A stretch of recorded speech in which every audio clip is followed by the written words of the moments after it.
Dear OG, నిన్ను కలవాలని, నీతో మాట్లాడాలని, నిన్ను చంపాలని ఎదురు చూస్తున్నా.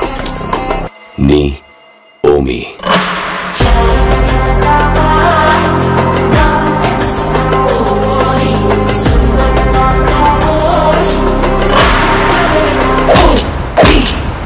Happy birthday OG.